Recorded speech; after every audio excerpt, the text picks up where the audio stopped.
Hello and welcome. I'm Peter Curti, research scholar at the CIS, and it's a great pleasure to have your company for this conversation about the crisis of reason in the West. The exercise of reason has been fundamental to the European Enlightenment and the spirit of intellectual inquiry it fostered. In the 21st century, we tell ourselves we still live in an age of reason. But today, reason and truth have been displaced by ideology and prejudice. We see evidence of this, for example, in the way the history of Western countries is regularly condemned as racist, in the way considered expression of opinions about race, gender, or human sexuality can lead to sudden, abusive, and irreversible cancellation.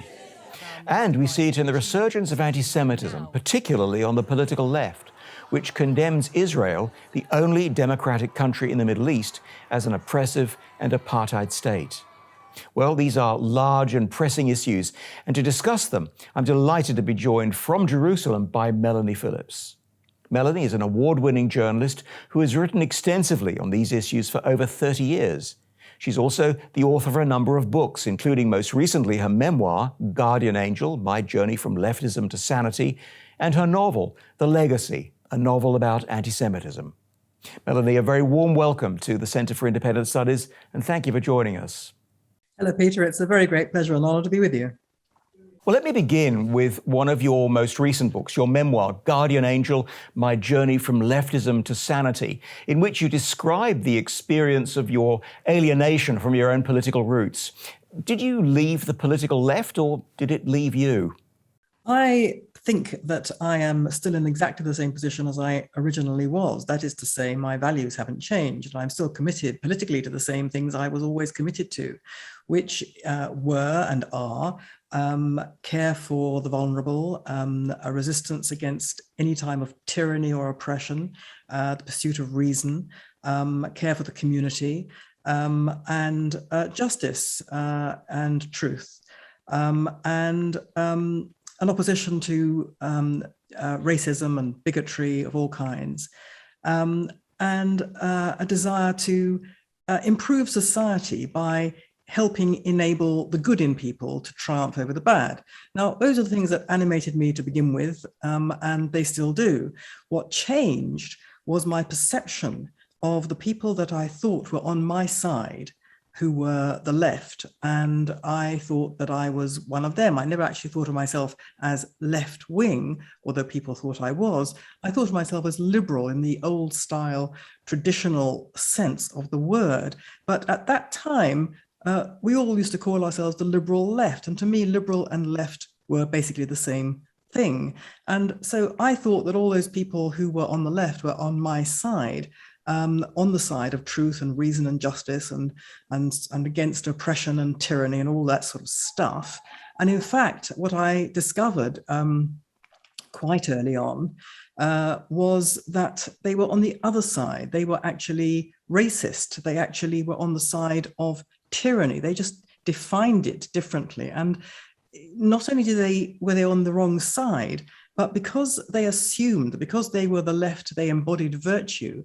By definition, anyone who disagreed with them on anything was not just wrong, but on the side of evil. And consequently, anybody who objected at all to any of that agenda was cast out into outer darkness. And that's what I found really very early on in my journalistic career. And of course, that was a sort of progenitor of the lunacy that we're all living through now.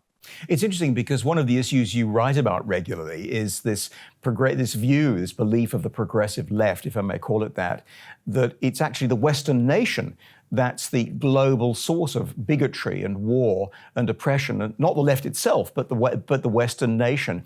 And my sense is that you understand that worldview very well, in the sense that you understand why people are saying that and where they're coming from, as it were.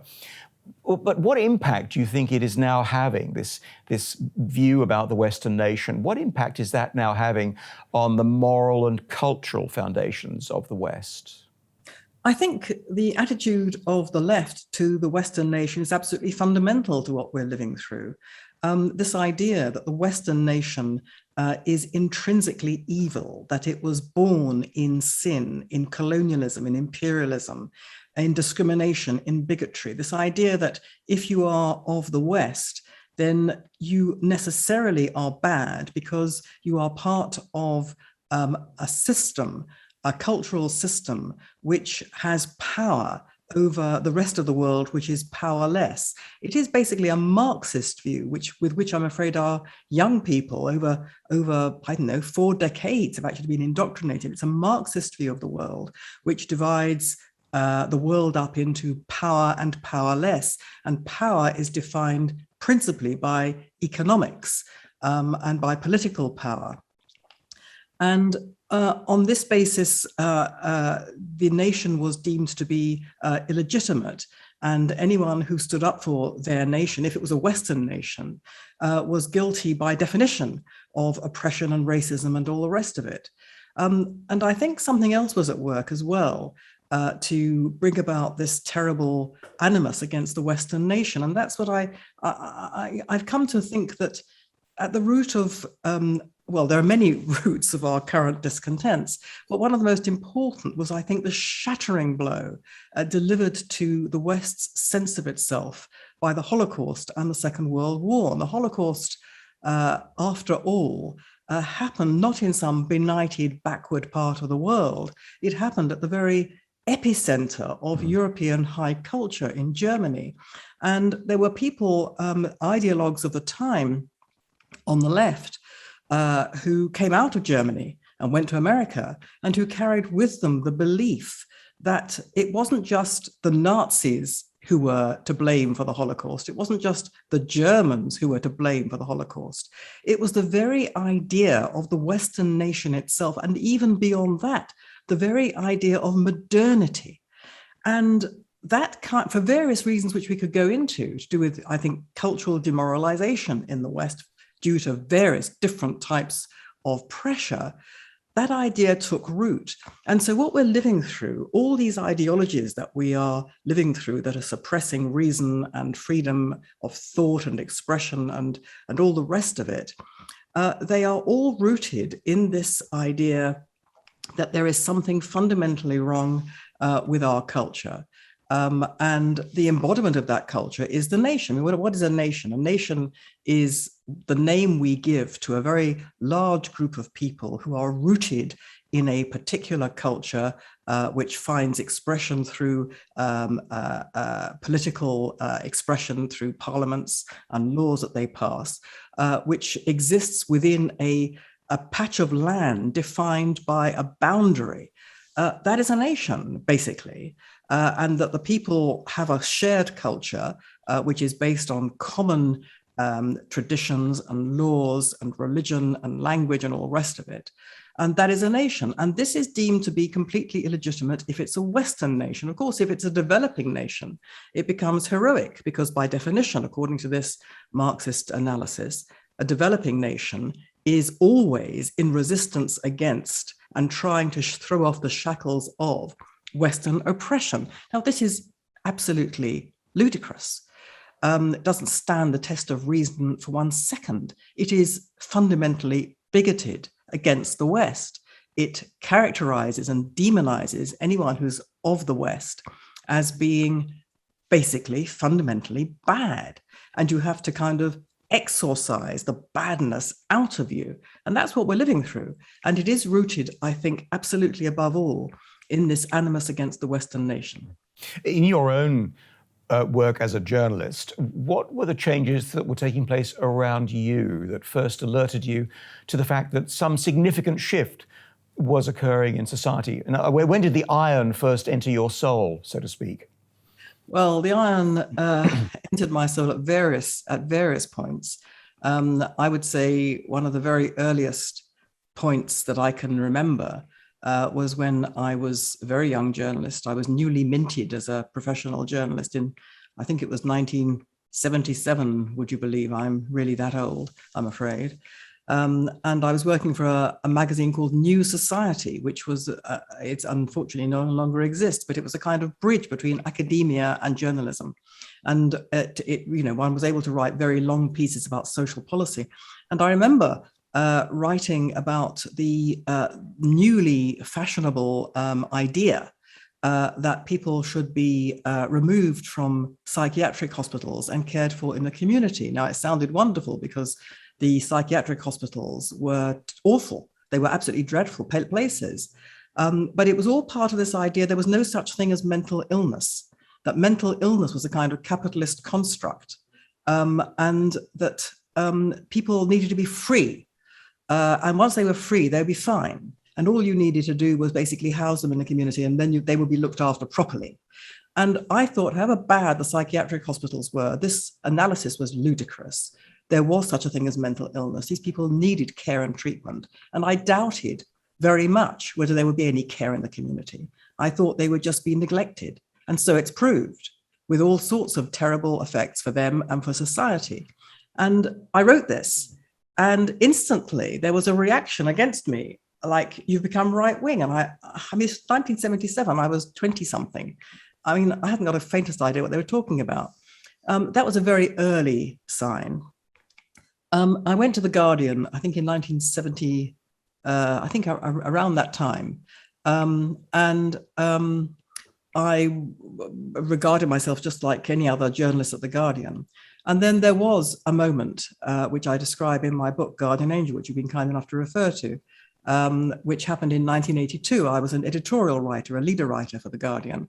And I was absolutely in seventh heaven. I thought, you know, I was working among the most intelligent and nice and educated and wonderful people in the world, in the most wonderful paper in the world, for the most wonderful cause in the world, which was justice and freedom and truth and all those sorts of things. And I was writing the opinion of the paper. What could be better? And there was one terrible day when, for me anyway, when Israel was involved in a war in the Lebanon.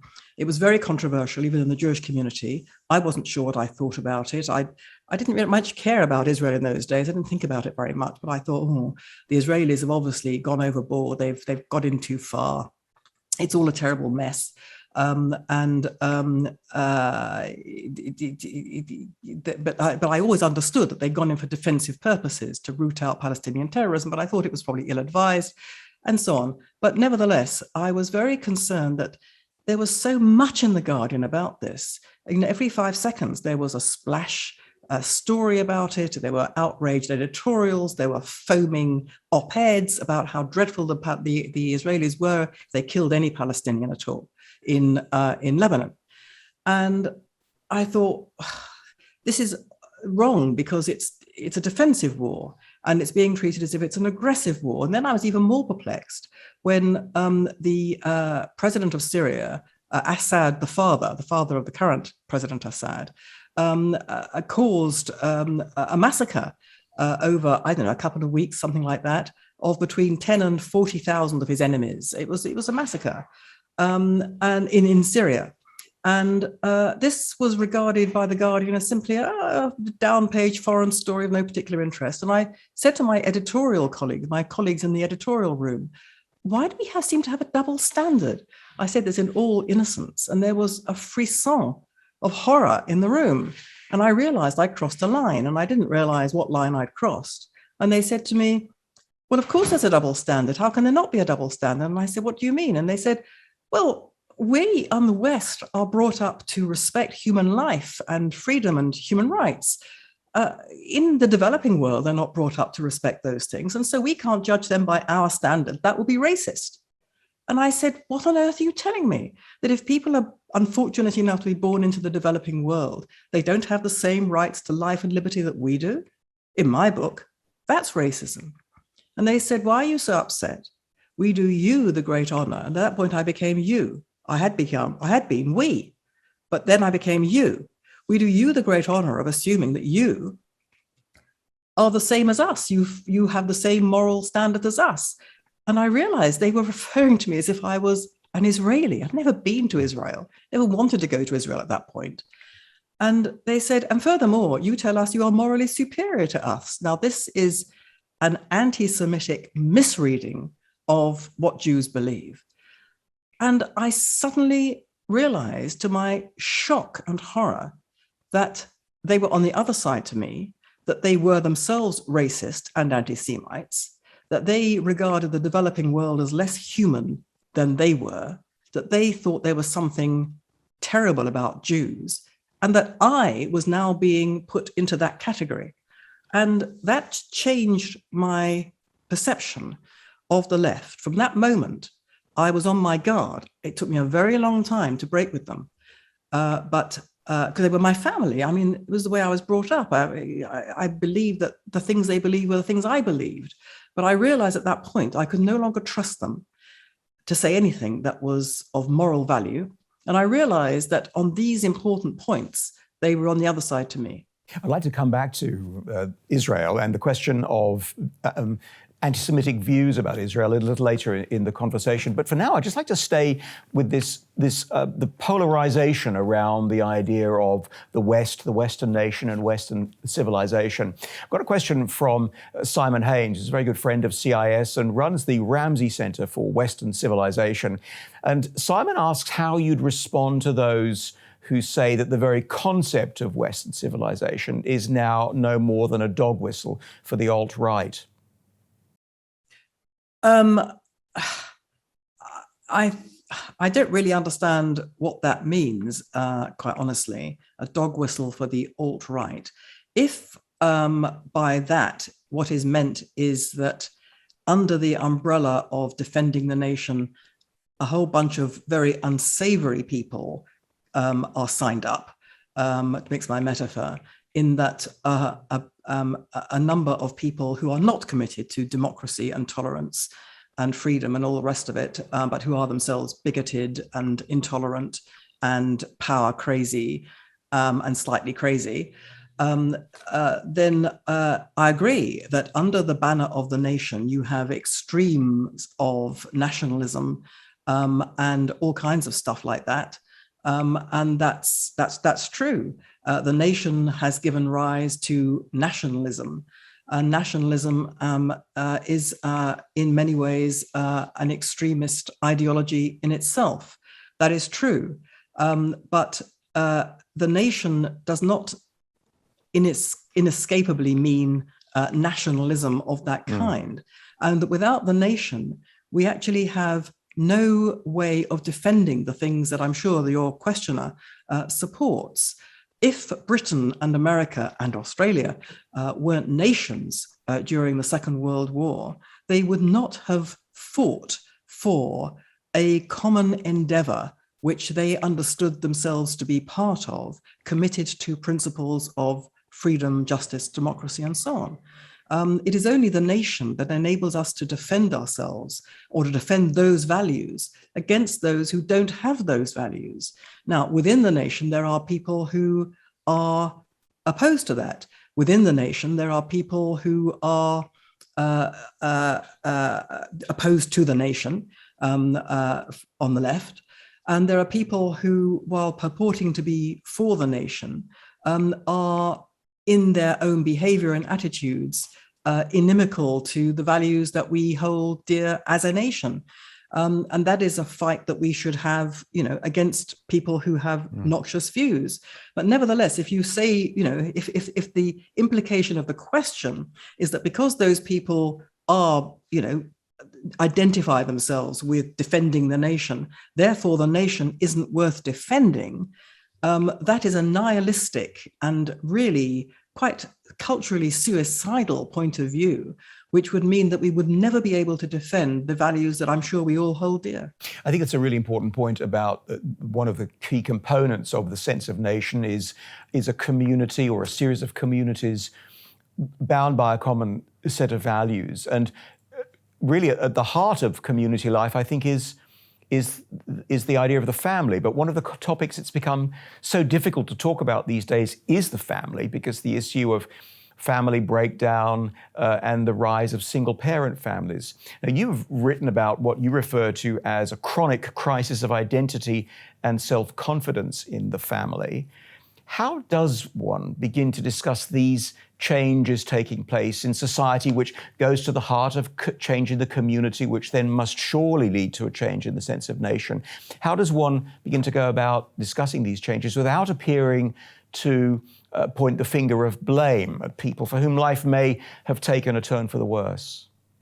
It's very difficult indeed, not to give offense when talking about the family to people who have chosen not to conform to the old-fashioned traditional style of mother, father, children, nuclear family household. And I think we should always be sensitive to the fact that there are people who don't fit that narrative, and I've always thought that. Now, of course, the boot's on the other foot, that the people who get thumped badly are people like me who talk about the traditional family. So the people who are the victim, as it were, of social opprobrium. The whole thing has shifted. It's very difficult to. It's always been very difficult on this issue to get people to understand that it's important to separate out the personal from the political, as it were. Partly because it's based on a political philosophy, which famously in the 60s said, the personal is political, but it's not. So my view was from the start, when I started writing about this, I suppose, when did I start writing about this? The late 80s. My view was that while at that stage, there was no such thing as alternative lifestyles. At that stage, we were all thinking about the collapse of the traditional family through accelerating divorce, making divorce easier, and then the rise of elective single parenthood, the destruction of any idea of stigma to do with choosing to have a child without a father, the rise of cohabitation, the belief that it was quite wrong to say that any one lifestyle was better than any other. I'm describing a process that took place, I suppose, during the 80s and the 90s. And that's before one got onto the whole business of the gay rights agenda and all the rest of it. And my view was always very clear at the start, and it remains my view, that while it's important to be tolerant of people's different choices, if you're looking at public policy, it remains the case that the best way of ensuring the emotional and practical health of the next generation is for children to be brought up by their two biological parents. And for me, the evidence was absolutely overwhelming. And during the 80s and 90s, I watched as, in my view, social science was systematically corrupted by people who took the view that one couldn't anymore allow research to show that. And I saw it being censored out. I mean, I remember, I suppose during the 80s, 90s, I can't remember quite when, the British Home Office used to collect statistics about family formation. And I remember, I don't remember the detail, but I remember the broad outline that there were statistics which showed that women and children were something like 33 times more likely to be either physically or sexually abused in households which didn't have a committed father, which didn't have a married father. The distinction was between marriage and unmarriage. And those statistics simply were censored out of existence. You cannot find that information anymore in Britain because the very idea that anyone might use knowledge to say that any lifestyle was any more valuable or important to society than any other was deemed to be a form of discrimination, completely outlawed. And I took the view that this was a really disastrous experiment. There's been never such an experiment in the history of the human race in which people have chosen to have a society in which people can just junk the committed father from their children's lives. I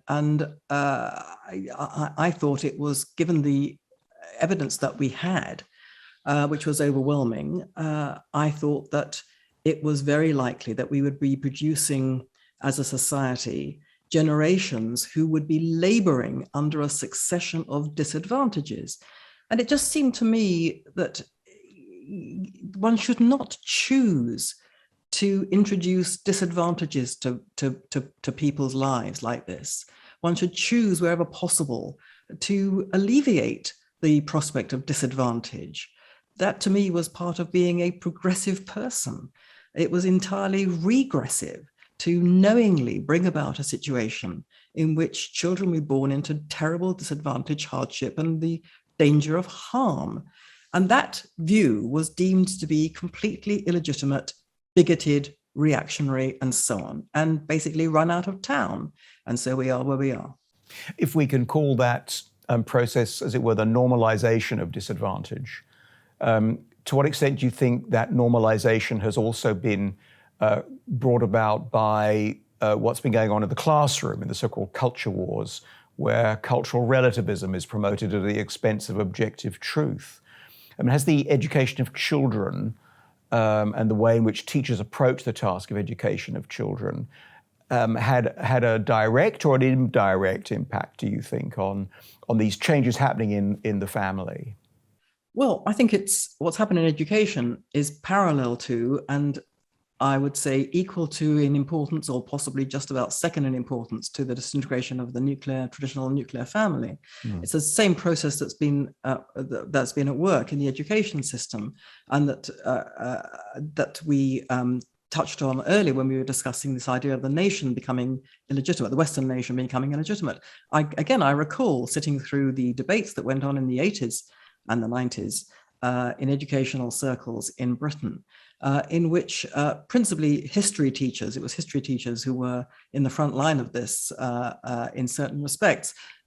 They basically said it is simply wrong for us to have this idea that education is the transmission of a culture down through the generations, because our culture is fundamentally racist, colonialist, imperialist, and illegitimate. And so we cannot possibly transmit a culture. Instead, we have to tell children that, the culture was born in sin.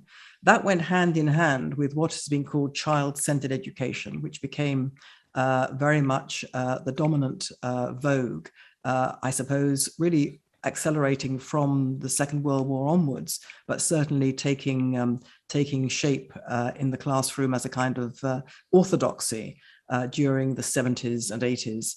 And this held, going back to Rousseau, that what the adult world did to a child was simply to constrain the child, that the child was innately the author of its own educational process, and that you shouldn't interfere with that, and that the teacher would no longer be in charge of the pupil, disseminating knowledge to the pupil. That was considered to be Dickensian, Gradgrindian. Instead, the teacher would merely be a facilitator, taking a back seat while the child led the educational experience. And I wrote at the time, this is equivalent to setting a child into a kind of jungle with no maps. And you were basically unequipping, de-equipping a child to be a person in the world. And the lower down the cultural, the social ladder you went, the worse the effects, because the lower down the social ladder you went, the more those children depended upon school to lift them out of their backgrounds of disadvantage, poverty, poverty of expectation, lack of knowledge, and so on. And they were coming to school where they were basically abandoned. And among those people who were the most vulnerable were people of ethnic minorities who did not come from, who came from different cultures, and who desperately needed schools to educate them into the culture that they were living in order that they should take their place as equal members of that society. And what I observed was this left-wing idea that if you had Black children, you should teach them about their own experience of slavery. And to me, that meant that you would keep Black children as slaves in their minds. You would ensure, there was no better way to ensure that they would never be able to take their place as equals in the society. And then, as things disintegrated in education, as standards clearly plummeted, successive governments had to pretend that everything was getting better. So then you had this business of grade inflation, that standards were increasingly lowered in order to accommodate more and more children and young people who were completely ill-equipped for the educational experience, in order that they should have the illusion that they were educationally competent. And so they got qualifications, they got degrees, and the degree courses, even in Oxford and Cambridge, started to lower their standards in order to accommodate this slide downwards. And so we de-educated our children. And at the same time, we demoralized them because we told them that the society that they were being educated notionally to take their equal place in was fundamentally illegitimate and had to be basically torn up by its cultural roots. And so we are where we are. Well, that's prompted a question from my colleague at the CIS, Glenn Fay, who runs our education program. And Glenn asks, does the defection of high-profile, old-style liberals like Barry Weiss and others offer hope that reason may return to political and civil discourse? There is certainly a fight back going on. And it's very encouraging to find in very recent times, I would say literally in the last couple of years, all kinds of people coming on board this perilous craft called traditional values, which some of us have been paddling for 3 decades. And, you know, the numbers until very recently of us doing that have been, you know, laughably tiny. So I think that what's happening now is that the extremes of behavior in shutting down debate, particularly, are so bad that a number of people who hitherto turned their minds away from it, didn't see it, were themselves signed up to it, are now, you know, waking up to it. I think their numbers are still small, very, very small. When you look at what's going on, you know, in universities, on university campuses, when you look at the fact that, you know, across America, Australia, I'm sure is the same, and certainly Britain, you have university principals and vice chancellors who are meekly going along with the outrageous abuse of power by their students, who are being allowed to ride roughshod over our most precious values on campus, which is basically freedom of expression and the dissemination of knowledge. People in charge of the universities are actually conniving at the extinction of knowledge and reason on campus. They're supposed to be the crucible of knowledge and reason. Now, that's going on helter-skelter. Now, Barry Weiss, who you've just mentioned, is part of a small number of people, very influential people, but nevertheless very small in number, with traditional values who are horrified by what's going on. They've started their own university. Now, that's a very wonderful thing to have happened, and I hope that it, you know, it takes off. Another encouraging thing is that in America, a number of very, very well-heeled parents are withdrawing their children from the extremely exclusive Manhattan schools, for which they are paying an absolute fortune in fees, because they are paying a fortune in fees for their children to come home hating America and hating the West. Not surprisingly, a number of these parents have finally said enough. So there are these hopeful signs. But it would take quite a lot more for me to think that, you know, this thing is about to be turned around. The pressures on people who dissent from this orthodoxy are absolutely ferocious, and there are relatively few people who have the sufficient financial resources, let alone psychological resources, to withstand this. You know, if you're being threatened with your job, if you know that your job or your promotion is on the line, if you speak up in your university department for what you know is the truth about X or Y, and you think that with good reason that if you say anything about that, you're out. And if you venture into the whole world of identity politics on the wrong side, you are definitely out on your ear. You will lose your job, your friends, even your family members will turn against you. These are ferocious pressures. And you know, how a culture turns round is quite a mysterious process to me. But it means that I think it involves at some point there has to be a kind of critical mass of people at the top who are providing cover, sufficient cover for people to come out and say, yeah, we know this is right and this is wrong. And we are a long way from that. You've talked about the assault on traditional values, and you've spoken about the values that undergird the Western concepts of higher education, for example.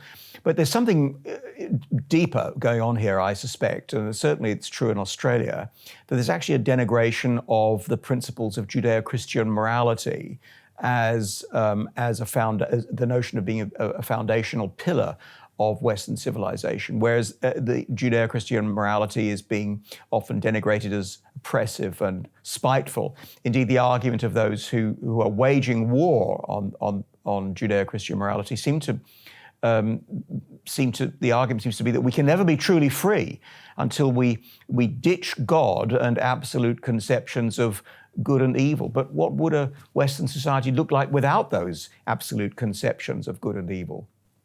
Well, this has got it completely back to front. It's only Judeo-Christian morality, so-called, that has given the West the foundational values that the people who are against it not only subscribe to, but are using in order to attack the West. And they find this impossible to get their heads around because of the propaganda against religion in general, and because of the propaganda against the Hebrew Bible in particular, which is at the fount of Christianity, and upon which the moral values of the West are based. And by moral values, you see, the people who are against all this think moral values mean oppression and authoritarian and interfering with my freedom. What they don't understand is that without a set of moral rules which are based on the then revolutionary idea, when Judaism first burst into the world, the then revolutionary idea that the community mattered, that people should put chains on their appetites, to quote Burke in centuries subsequently, put chains on their appetites in order to put the interests of others first, in order to have a community. That idea, which is kind of foundational to Western civilization, and to which the opponents of Judeo-Christian morality all subscribe, or notionally subscribe, that idea is particular to the Hebrew Bible. And if you get rid of the morality of the Hebrew Bible and the Christian religion, which put it into practice in the West, you do not end up with freedom. You end up with the opposite of freedom. You end up in a Hobbesian war of all against all. You have groups fighting each other for power, which is precisely what we have now. We have people identifying themselves into groups on the basis of which has the most power. It is a way of dissolving all those values that we hold dear. And, you know, even people, my atheist and agnostic friends really don't like me saying this, but it is nevertheless something I believe to be basically true, that people may well not believe in the supernatural, may well not believe in God or the divine, fine. But many of those people think that the values that they hold, which are, you know, freedom and justice and all those good things, they kind of are universal and they're kind of born in us. Well, it's simply not true. A moment's glance at the cultures and civilizations of the world, which do not come from the Hebrew Bible and Christianity, can show you immediately that those values of freedom and democracy and truth and a compassion and a sense of community, and above all, a respect for the life of everybody, those values are completely absent. And so what are they talking about? And it is a terrible thing that, you know, the fount of good things that we all share, whether or not we subscribe to any form of Judaism or Christianity, the things that we all share are being not just denounced, but actively attacked by people who claim that they support them. I think that's a really interesting point, because one of the arguments against Judeo-Christian moral framework is that it can't be reconciled with a successful multicultural society, and that's an argument we hear in Australia. Whereas I think that gets it the wrong way around. I think it's because of that moral foundation and that deep sense of that moral worldview that informs our sense of human identity and human personhood. It's that very framework that makes a successful multicultural society possible. Take the framework away, and I think the society would collapse. Well, indeed. And, the Hebrew Bible, above all, is a book which promotes diversity. It's a paradox. You have a culture, a civilization, a nation, the Jewish people, which is arguably the most particular people in the world, in the sense that it is bound by rules which apply in its own lights only to it. But it promotes a way of life which is the basis of a civilized view, which promotes tolerance and diversity. And, this idea that if you oppose these Judeo-Christian precepts, you get multiculturalism and diversity is the opposite of the truth. Yes. First of all, many multicultures are themselves Christian and Jewish. There are plenty of Black Jews in Israel.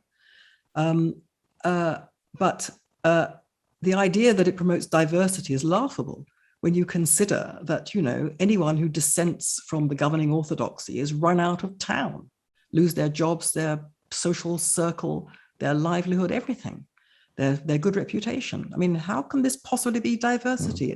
It's the iron boot of a totalitarian snutting out of dissent that we're living through. So it's the opposite of diversity. And one of the hallmarks of people who are in the grip of an ideology is that the idea behind the ideology trumps everything. And consequently, anybody who subscribes to an ideology like that cannot even internalize the idea that there can be a legitimate dissent from that idea. And this is the hallmark of totalitarian cultures, which we've seen over and over again. In the West, we had it, in the time of the Spanish Inquisition. The medieval Catholic Church permitted no dissent and burned heretics at the stake. Well, we don't burn our heretics at the stake, but we sack them and we exile them and we cancel them. And it's the secular equivalent. So it's the same concept, which goes from, in the West, from the totalitarianism, religious totalitarianism, through political totalitarianism of communism and fascism. And now we have what a thinker in the 50s, I think rightly termed cultural totalitarianism. That's what we're living through. You've touched on identity politics a few moments ago, and it's something that's promoted aggressively by what I call the political left. I wanted to ask you about this because it strikes me as paradoxical, because the left traditionally promoted the communal over the individual, but identity politics is really a cult of the individual, where subjective experience trumps objective authority. We're living in a world turned upside down, to borrow one of the phrases, another title of your book that I'll come to in a moment. But how do we go about living in a world turned upside down? Those of us who are the right way up just have to work out how to survive this. Yes, identity politics is a curiosity. It is hyper-individualistic, but more than that, it turns its own ostensible values upside down. Identity politics is supposed to be all about anti-racism, isn't it? I can't think of anything more racist than identity politics when it comes to race. Martin Luther King famously said, words to the effect of, we should judge people not by the color of their skin, but by the content of their character. Indeed. We've turned that upside down. We now judge people by the color of their skin. So if you're a white person, you are deemed to be intrinsically racist. White society is considered to be white privilege. You have to atone for it.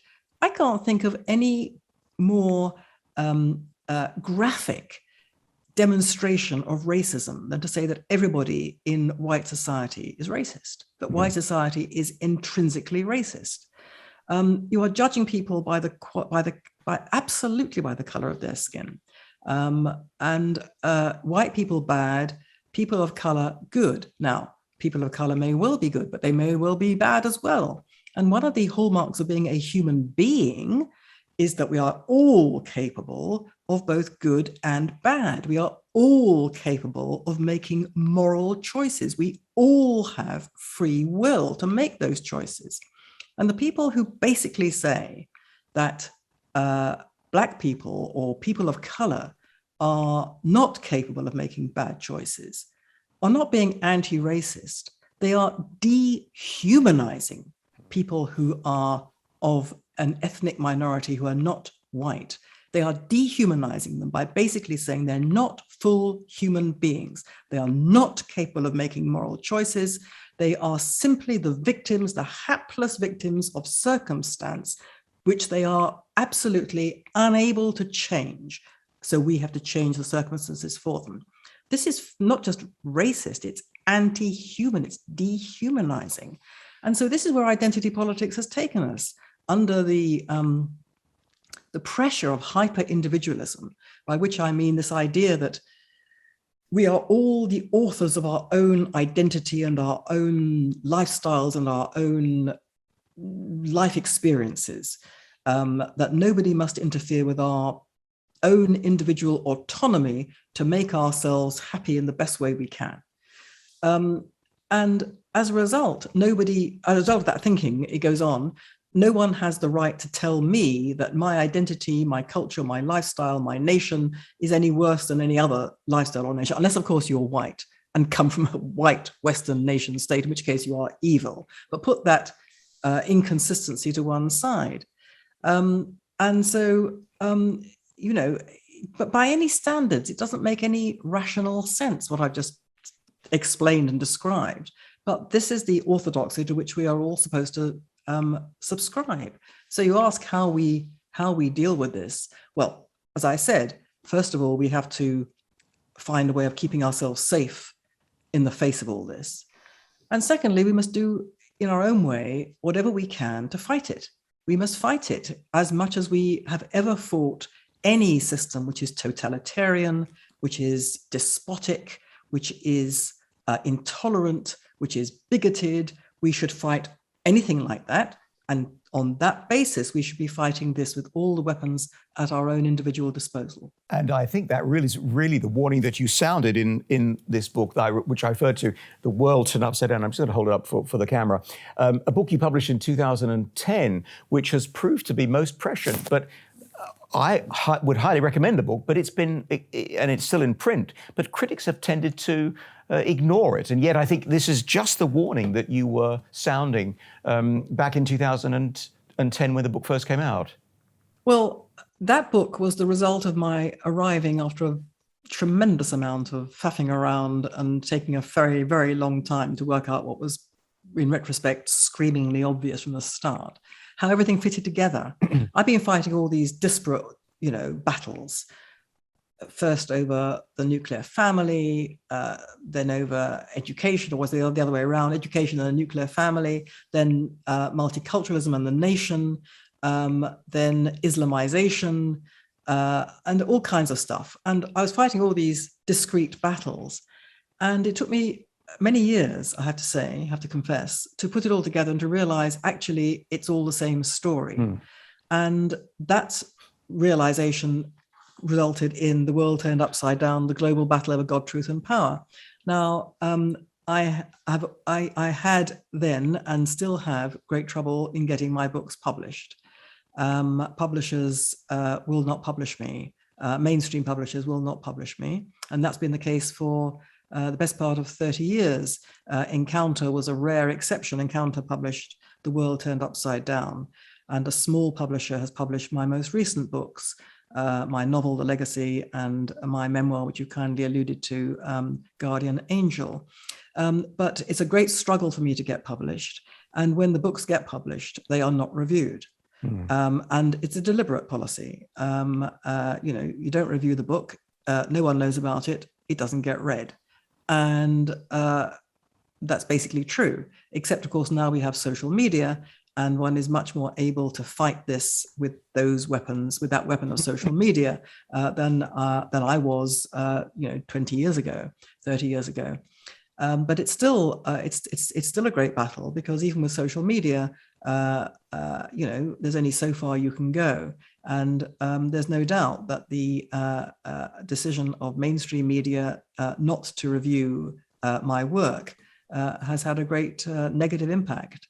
So I'm grateful to you for mentioning it, because in that book, I do think I put everything together, and it contains an explanation of where we are today.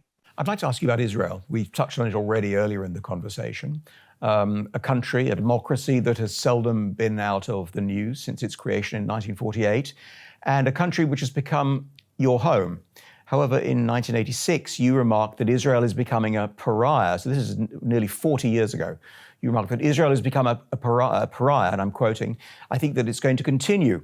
You said Jews aren't seen as victims or oppressed people at all. Jews are seen as people who victimize and oppress others. It's endemic.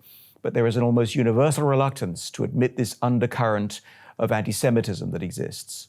So what do you attribute, Melanie, the rise of what is often called left-wing anti-Semitism? After all, people like Jeremy Corbyn often declare that since they are committed anti-racists, they can't possibly be guilty of anti-Semitism. But surely one could criticize Israel without being anti-Semitic. What's the end game here, and where is the line crossed from legitimate criticism of the government of Israel and policies that it pursues and outright anti-Semitism? There is certainly a line, and it's certainly being crossed. There's absolutely no doubt that Israel should be criticized, just like any other country is criticized. The problem is that it's not criticized just like any other country. There is no other country, people, or cause in the entire world which is subjected to the treatment that Israel is subjected to, which is a campaign, if you like, of demonization and delegitimization based entirely on falsehoods in order to demonize and delegitimize it, in order to destroy it.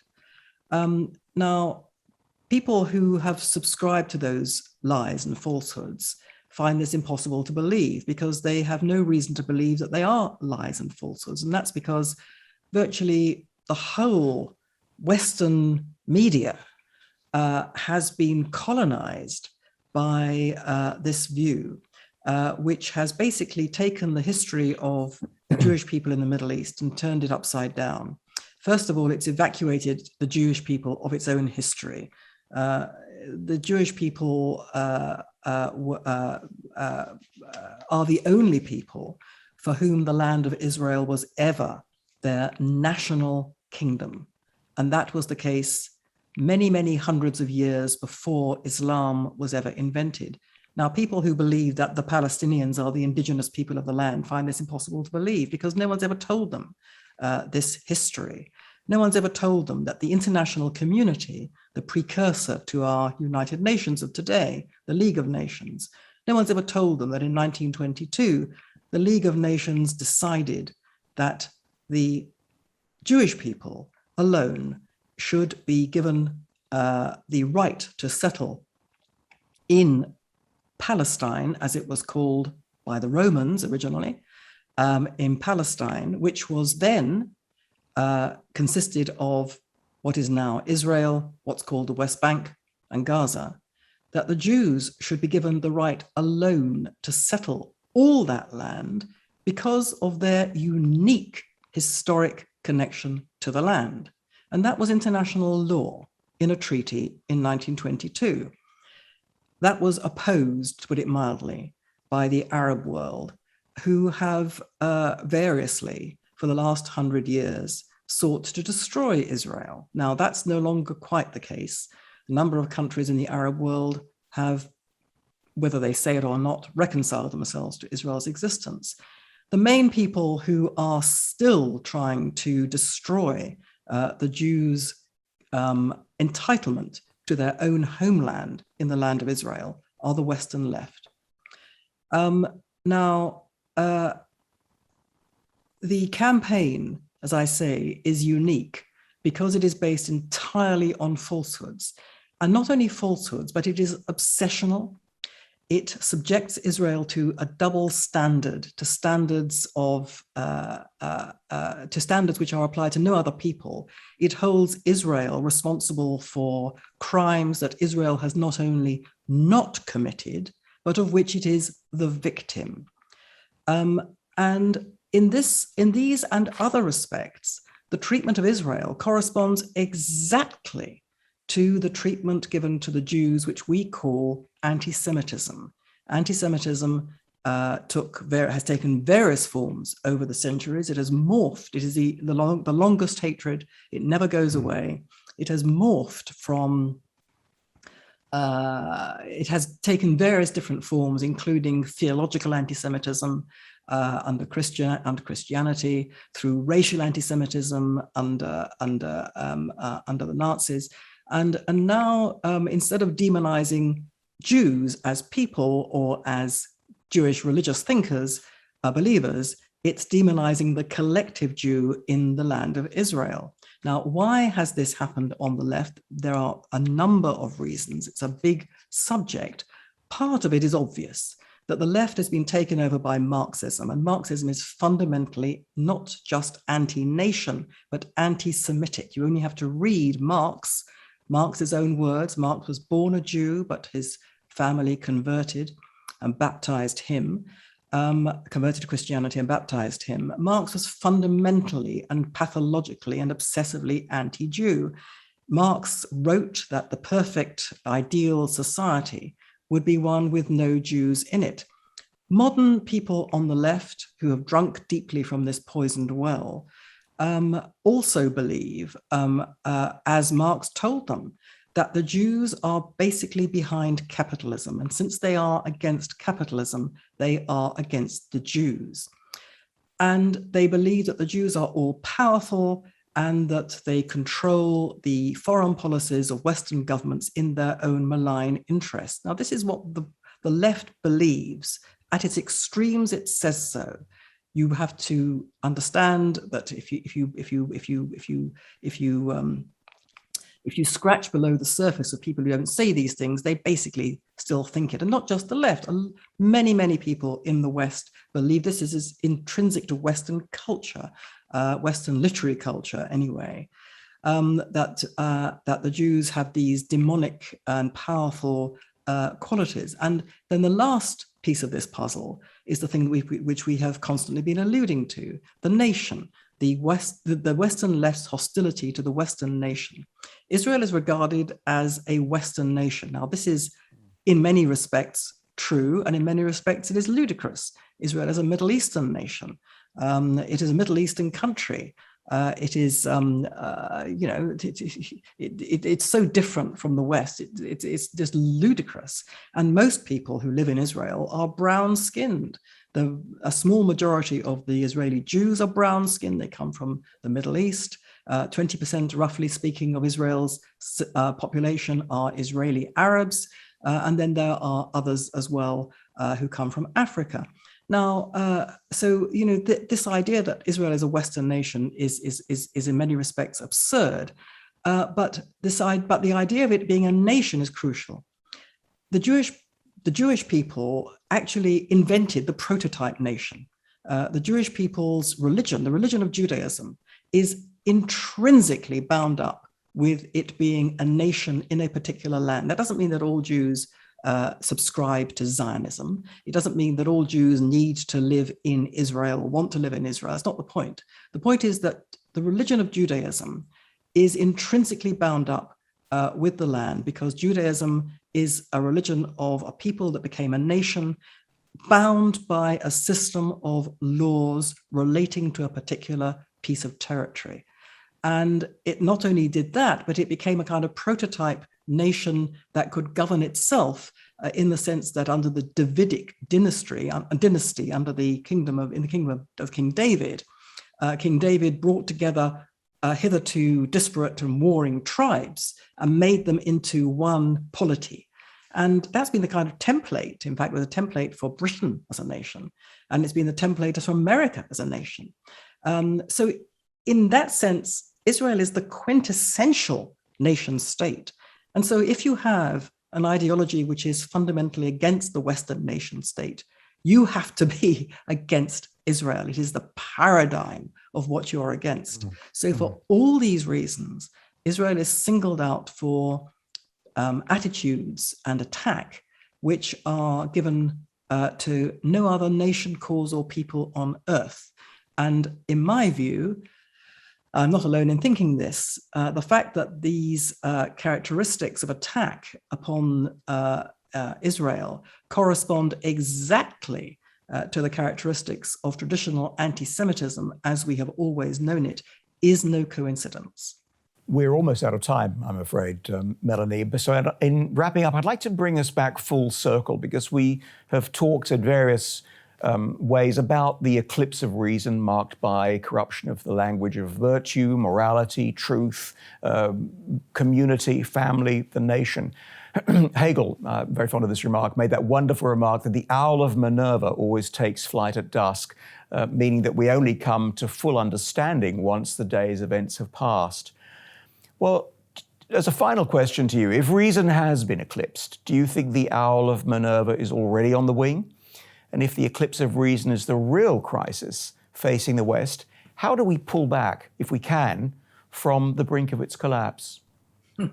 Well, reason hasn't been completely eclipsed. There are millions and millions of people like you and me, and I'm sure your viewers on this webinar, who are still bound by the basic characteristics of reason and subscribe to it.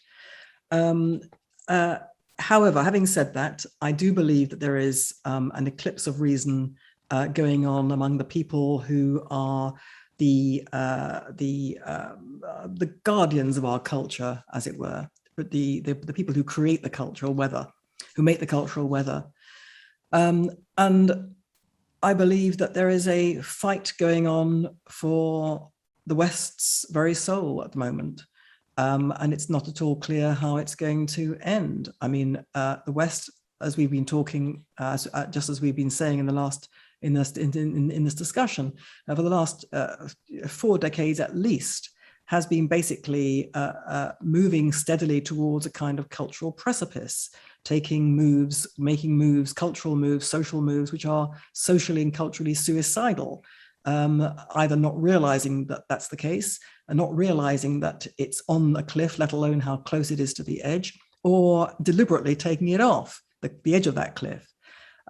So the question remains, does a culture commit suicide? Now, we have examples in the past, the Roman Empire fell apart. The Jewish nation in the land of Israel tore itself apart as well as being conquered and driven out. So, there are destructive elements in a culture which can actually destroy it. And yet a culture can find ways in itself of surviving. And I believe that we do still have the resources to do that, but they are resources that cry out for leadership. And that's the thing that's missing at the moment. We need leaders who are able to take up this civilizational challenge. Now, unfortunately, what we're seeing at the moment, I think, across the West, is that faced with this cultural collapse, we're throwing up collectively leaders who are in varying ways eminently unsuitable, and in some ways actually threaten some of the values we hold dear, because extremes beget extremes. You don't get extremes producing a comfortable, sensible way of existence. You get extremes producing further extremes. So, and I think that's what we're living through, and I fear that's what we're going to continue to live through for quite a while.